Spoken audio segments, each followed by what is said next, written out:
I'm Ryan, 32 years old, male, and I still remember the exact moment my fiancée, Claire, 29, female, looked me dead in the eye and mocked me with, "Your effort means nothing." Those four words have been rotting in my chest ever since. To back up, Claire and I met 4 years ago at a mutual friend's game night. She had this magnetic energy, the kind of laugh that filled a room and made you feel like you were the only one who got the joke. She was sharp, ambitious, the type who planned 5 years ahead and color-coded her goals. I admired that. I'm a construction project manager, steady job, good money, but not flashy. I've always been the slow and steady wins the race kind of guy. Claire, though, she was fire.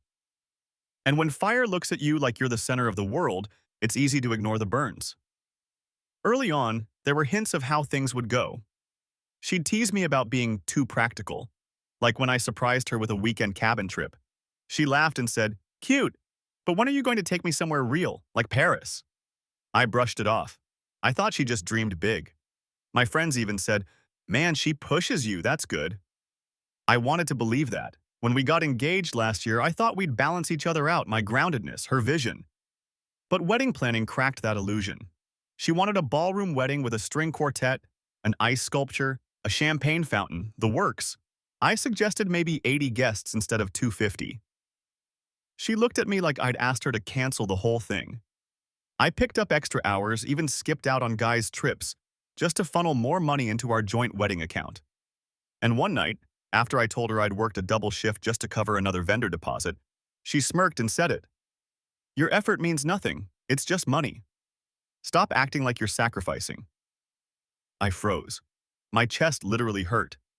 Because in that moment, I realized she didn't see me as a partner, just as a wallet. She mocked what I thought was love, the overtime, the sweat, the quiet exhaustion I carried so she could have her fantasy wedding.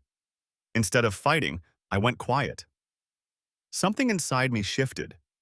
If my effort meant nothing to her, maybe I needed to show her exactly what my money really meant. So I let her take full control. Every venue, every flower arrangement, every dollar spent came from that account. I smiled, nodded, played the part of the tired but agreeable fiancé. And all the while, I was planning something she'd never see coming. After that night, I stopped trying to argue. Claire interpreted my silence as compliance, but really, it was survival. Every time she waved her Pinterest boards in my face or barked about deposits, I forced myself to nod and mumble, "Looks great, babe." Inside, though, I was cataloging every moment she dismissed me, every eye roll, every sigh when I asked a reasonable question like, "Do we need 3 photographers?" Claire thrived on control. She'd schedule meetings with florists during my work hours, then guilt-trip me for not being there. She'd post cryptic Instagram stories about how real love means investing in each other, and her friends would flood the comments with heart emojis. And I was the silent mule pulling the cart while she played queen. The mockery didn't stop with just me either. One night at dinner with her best friend, Tasha, 28, female, I overheard Claire say, "Ryan means well, but he just doesn't get aesthetics. He's more of a functional guy. That's why I handle everything." They both laughed. My own fiancé had reduced me to a punchline. But here's the thing. Claire didn't notice I'd stopped transferring money after a certain point. I left the big chunk in there, enough to keep her busy and confident. But every new paycheck?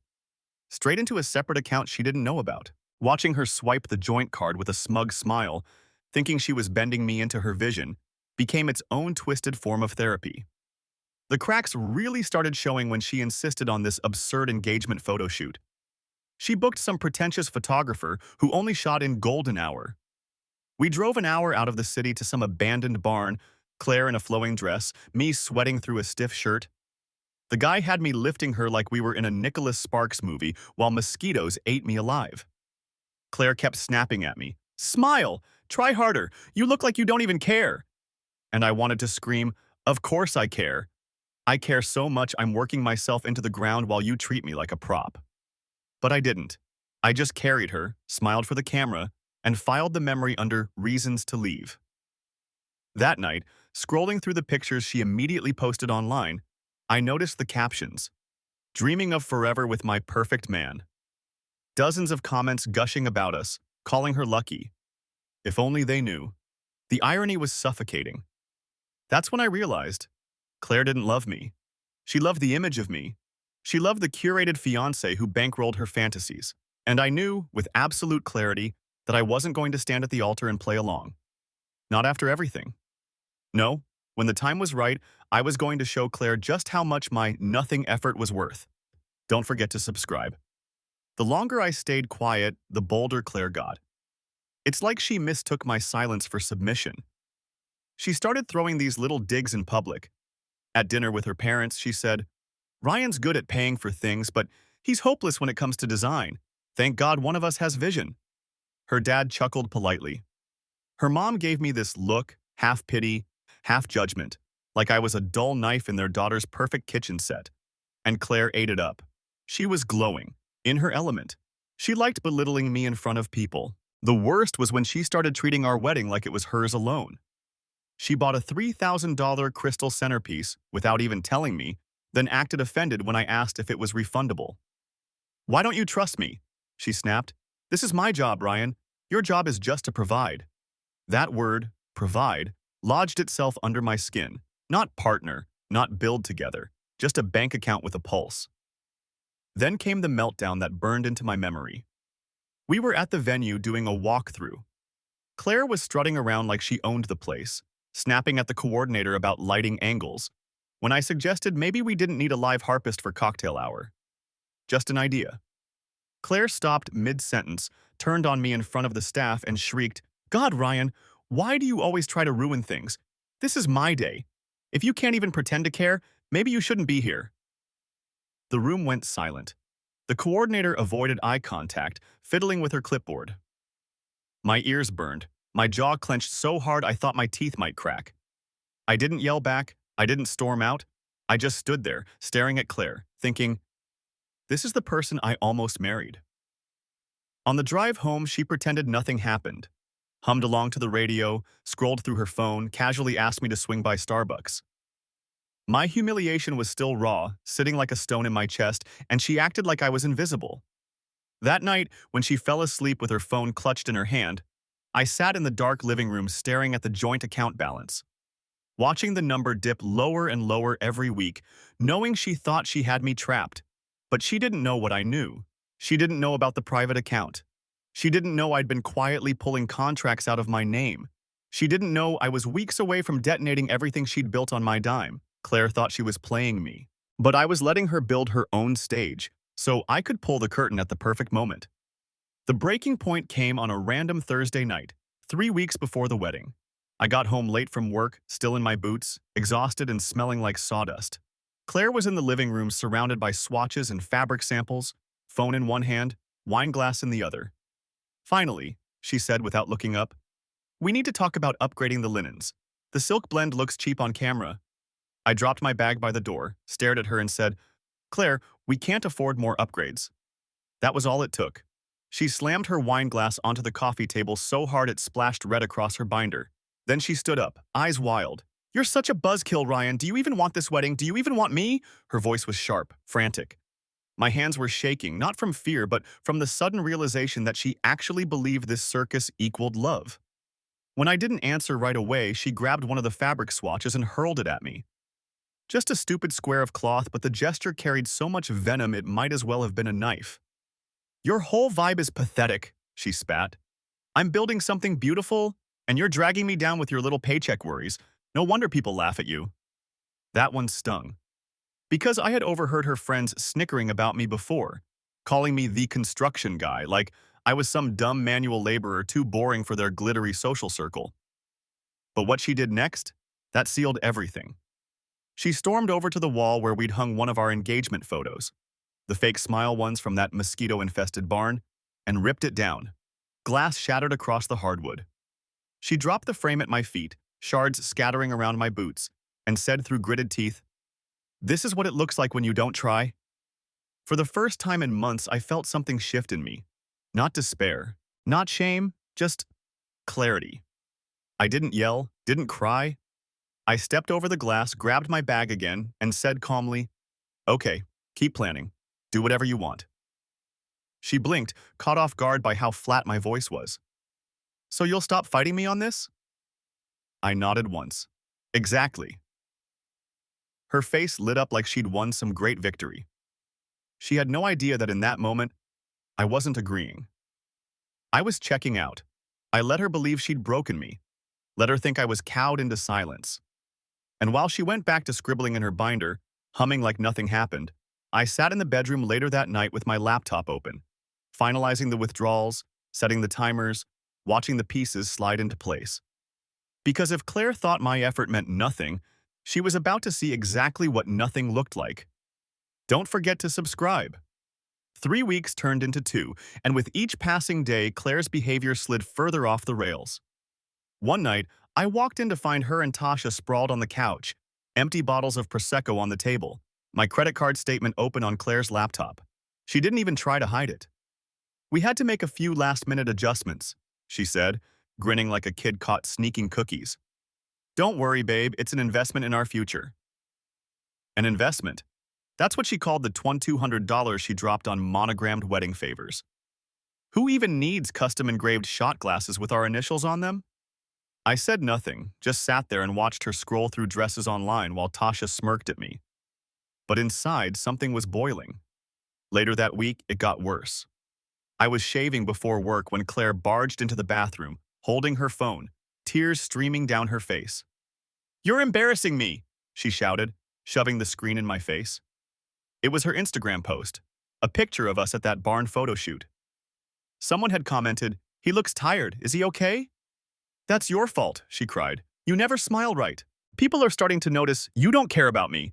Before I could even respond, she snatched my razor off the counter and hurled it into the sink so hard it cracked the porcelain. She stormed out, still sobbing, leaving me staring at the jagged crack like it was a preview of our marriage, if we ever made it that far. That night, I lay awake listening to her snore beside me, and my plan crystallized. She wanted the perfect wedding, the photos, the audience, the applause. She wanted her fairy tale ending at my expense. So I was going to give her the opposite. I started calling vendors one by one. The florist, the photographer, the caterer. I told each of them the same thing. Cancel my portion, refund what you can, keep the non-refundable deposits. Most of them were sympathetic, even curious, but I kept it short. Plans changed. Meanwhile, I left just enough money in the joint account to make it look like things were normal. Claire kept swiping that card, totally unaware the floor was about to collapse beneath her. And every time she laughed with Tasha about how Ryan's finally learned to let me lead, I felt myself smiling, not with defeat, but with anticipation. Because the day Claire thought was going to crown her queen, that was the day I was going to make her choke on her own arrogance. The wedding week arrived, and Claire was buzzing like she'd already won an award. Her Instagram story was a non-stop ticker of manicured nails, champagne toasts, and captions like "manifesting my perfect day" with sparkle emojis. Meanwhile, I was the ghost in my own engagement. Quiet, agreeable, dead-eyed. She didn't notice, too wrapped up in the fantasy. The morning before the wedding, I pulled the trigger. Logged into our joint account, transferred every last cent into my private one, leaving a crisp, clean $0 balance.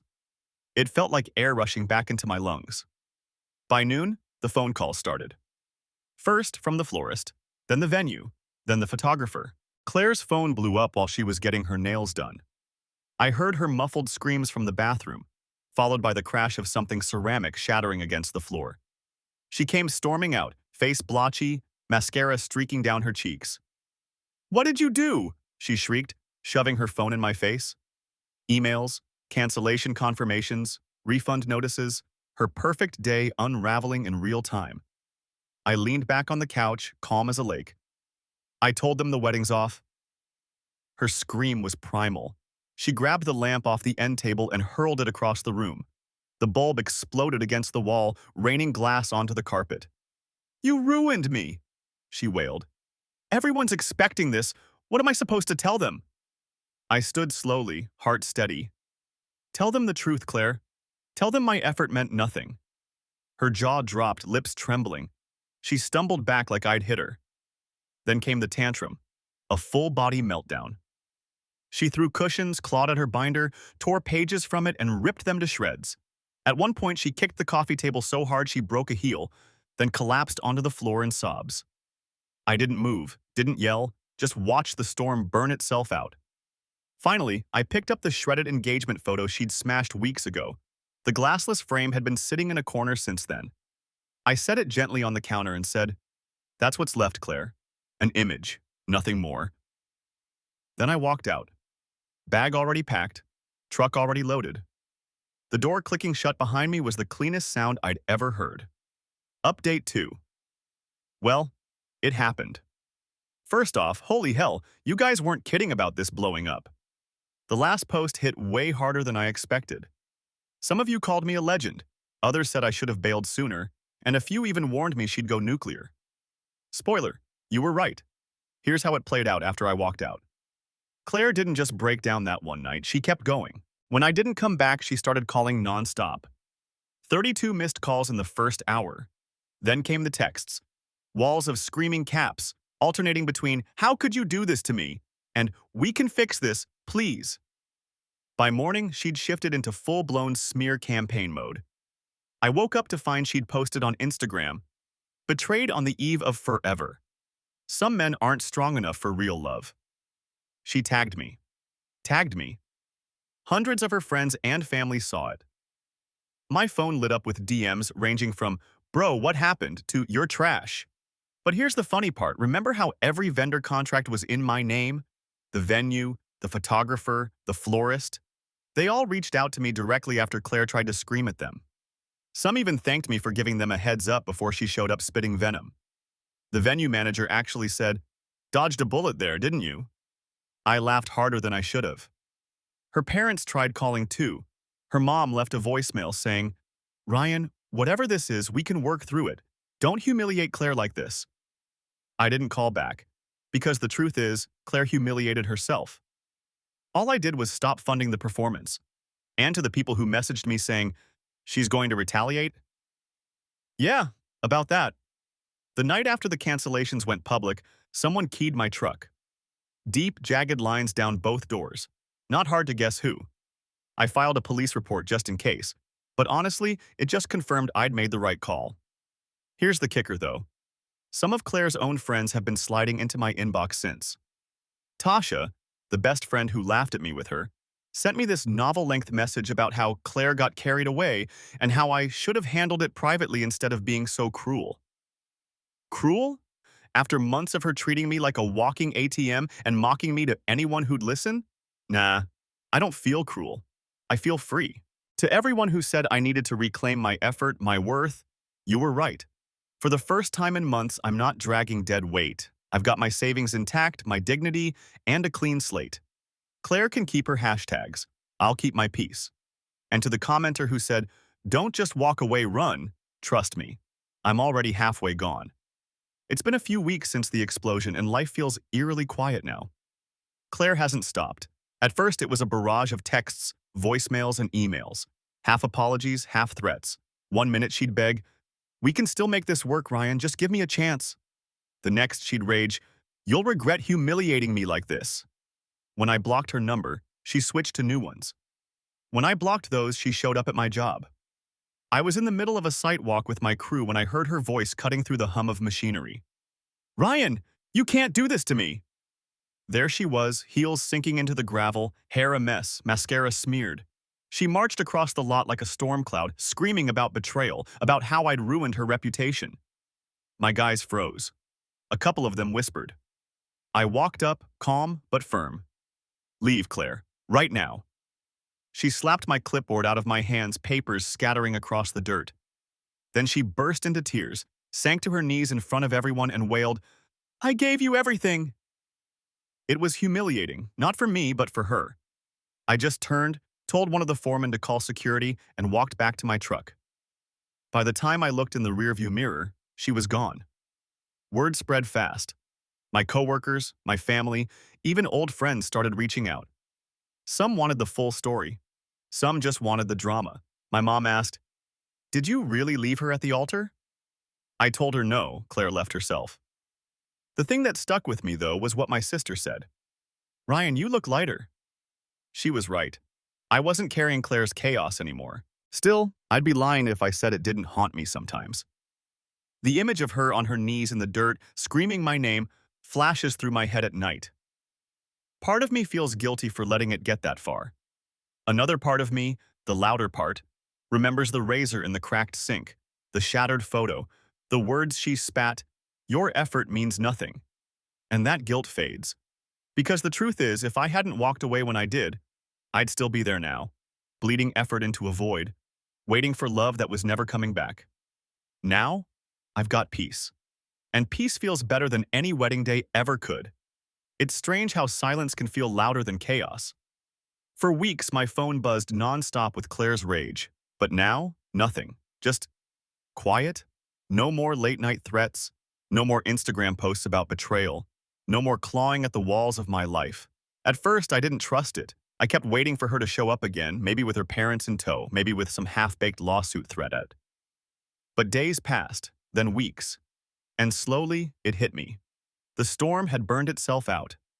The final straw came in the mail, a small padded envelope with no return address. Inside was the engagement ring I'd given her, wrapped in tissue paper. No note, just the ring. I sat at my kitchen table staring at it for a long time. That ring had cost me months of overtime, missed weekends, sore hands. I bought it believing it meant a lifetime of partnership. Claire looked at it and saw leverage, a prop, proof of status. Holding it now, I didn't feel sadness. I felt release. That night, I drove out to the lake just outside town. The same spot where I'd first told Claire I loved her, years ago, when things still felt pure. I stood at the edge of the dock, the cool night air biting at my skin, and I hurled the ring into the black water. Watched it arc, then vanish with a faint splash. Gone. Like it should have been months ago. Driving home, I realized something. Claire had been right in a twisted way. My effort did mean nothing to her. No matter how hard I worked, how much I gave, it was never going to be enough. Because it wasn't about effort. It was about control, about appearances, about her. But to me, my effort means everything. It's the reason I still have my savings, the reason I have my peace, the reason I walked away instead of chaining myself to someone who would never see my worth. Now, when I wake up, I don't feel dread. I feel space, quiet mornings, strong coffee, the freedom to breathe without someone mocking the way I do it. Claire's probably out there rewriting the story, painting herself as the victim. Let her. She can have her audience. Me? I've got something better. I've got myself back, and that's the best revenge of all.